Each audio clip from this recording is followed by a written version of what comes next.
It's been a while since I've talked to you guys, and I really missed the occupation. I'm looking forward to getting back with you guys soon.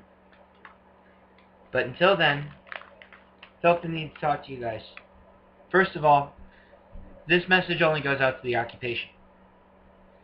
This has nothing to do with the Green Party, any of my constituents, anything. As far as I'm concerned, you guys have always been my constituents. Never really the Green Party. And I'll go into more of that in a minute. But first, I got to explain something to you guys. For all my life, as far back as I can remember, I've always dealt with anger issues. And here recently, I finally figured out how to deal with those issues because I found out that I've been mad at the wrong people. This whole time I've been protesting, I've been mad at the bankers, Wall Street, Foundation, the government, all of that. It has nothing to do with the cause of the problem. The problem comes from the people.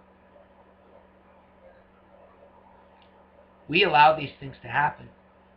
And I know I get all high and mighty, not owning a car because I hate gas, standing up against the government with balls of steel, clanking when I walk, all those jokes and everything like that. That's all for show. This is the real me, talking to you guys right now. Because it's with my whole heart here that I talk to you tonight and explain to you that the problem is not with the government. It's not with the corporations.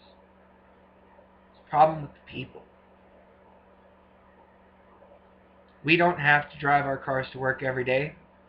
We could ride a bike just to help out with the environment.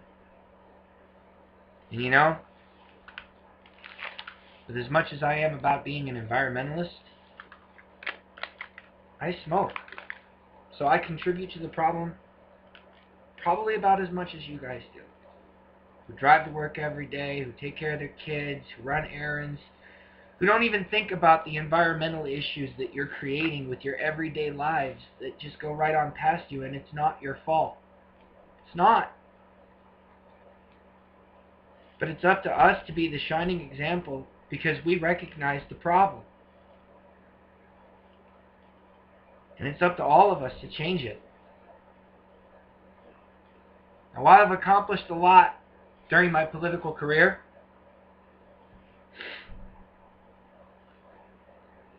it's been a fun road, but it's come to an end. Running for office is not going to solve these problems. Running for office only defeats the purpose because, quite honestly, hypothetically speaking, let's say I one day do get elected. They'll either buy me off or shoot me, and I'm not good to anyone in a wooden box. So I'm not going to try that again. I'm not about ready to beat a dead horse till it comes back to life. I've woken up to the truth, and the truth is sovereign, and it stands on its own. There's a way to break free from this corporate system, and I've been talking with men and women who have figured it out. Now, while I don't know all the arguments, I do understand that before you even try any of the things that I'm about to talk to you about, make sure you're financially stable at first, because they'll stop at nothing to smother you out. Especially if you go around what I like to call poking chickens and spreading the information around to other people, of course. So with that being said, I highly recommend all of you to check out state citizenship. State citizens are allowed to drive without a driver's license. The only rules that ever apply to them are the laws that were created in 1776. The first 10 amendments is the only laws that really exist anything.